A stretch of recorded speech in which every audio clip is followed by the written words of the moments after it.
भारतीय पुराणों और इतिहास में अनेक ऐसे राजा हुए हैं जिनकी कथाएं केवल वीरता की नहीं बल्कि जीवन के गूढ़ रहस्यों और मानव स्वभाव के उतार चढ़ाव की भी झलक देती हैं। ऐसी ही एक अद्भुत कथा है राजा ययाति की। ये कथा केवल एक राजा की नहीं अपितु वासना, तपस्या, त्याग और आत्मबोध की यात्रा है। राजा ययाति चंद्रवंश के प्रतापी राजा नहुष के पुत्र थे। नहुष स्वयं एक समय देवराज इंद्र बने थे, लेकिन घमंडवश उन्होंने अपनी स्थिति खो दी।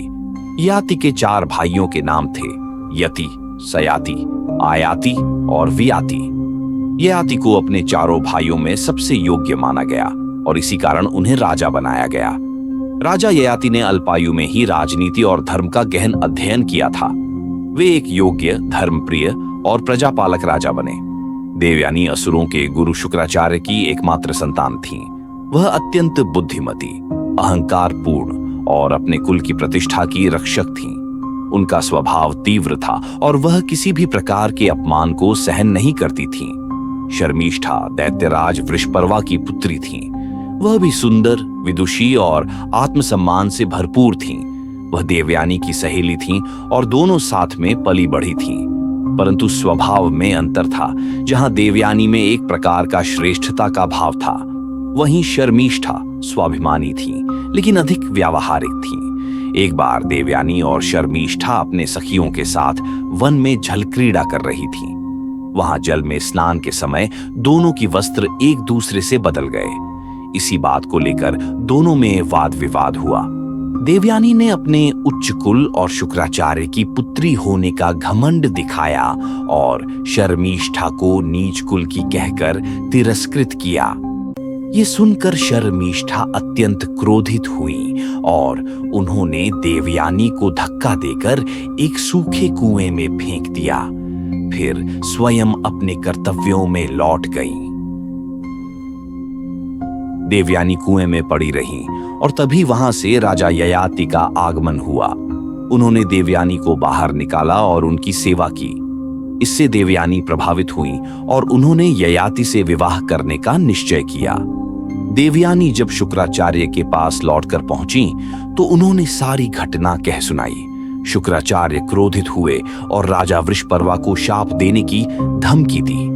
वृषपर्वा डर गए और उन्होंने अपनी पुत्री शर्मिष्ठा को देवयानी की दासी बनाने का आदेश दिया। इस अपमान को शर्मिष्ठा ने अपने स्वाभिमान के साथ स्वीकार कर लिया, लेकिन भीतर ही भीतर उनका हृदय टूट चुका था। देवयानी की शर्त पर शुक्राचार्य ने ययाति से विवाह की अनुमति दी, इस शर्त पर कि वह शर्मिष्ठा से कभी संबंध नहीं बनाएंगे। ययाति ने यह शपथ ली और विवाह संपन्न हुआ। शर्मिष्ठा भी देवयानी के साथ दासी बनकर ययाति के महल आईं। कुछ समय बाद शर्मिष्ठा, जो अब देवयानी की दासी बन चुकी थीं, ययाति से प्रभावित होकर उनसे विवाह की इच्छा प्रकट करती है।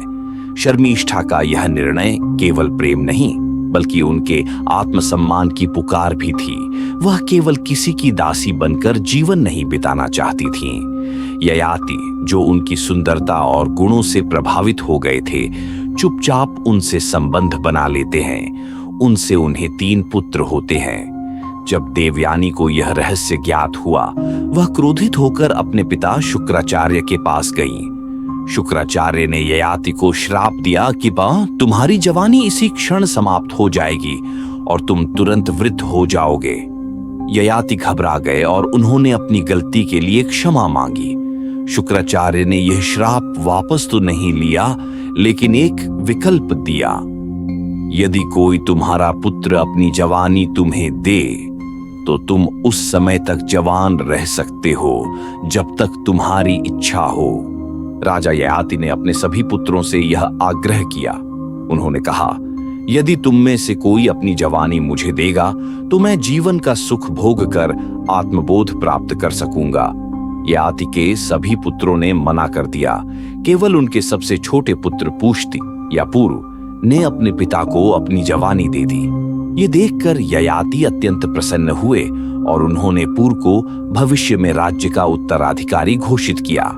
अब ययाति पुनः जवान हो गए और उन्होंने वर्षों तक इंद्रियों के सुखों का भोग किया। उन्होंने रूप, रस, गंध, श्रवण और स्पर्श सभी सुखों का अनुभव किया। परंतु अंततः उन्हें यह अनुभव हुआ कि वासना की अग्नि को भोग से नहीं, त्याग से ही शांत किया जा सकता है। उन्होंने कहा, वासना की अग्नि को जितना अधिक ईंधन दो, वह उतनी ही प्रज्वलित होती है। यह आग कभी संतुष्ट नहीं होती।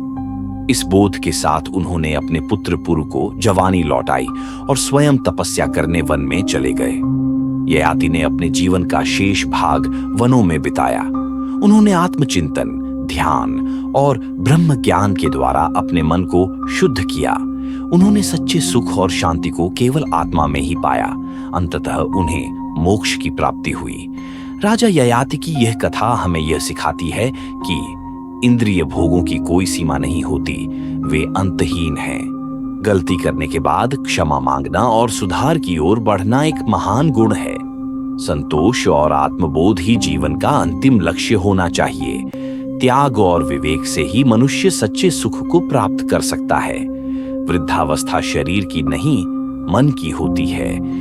यदि मन वासना से ग्रस्त हो तो व्यक्ति सदा वृद्ध रहेगा।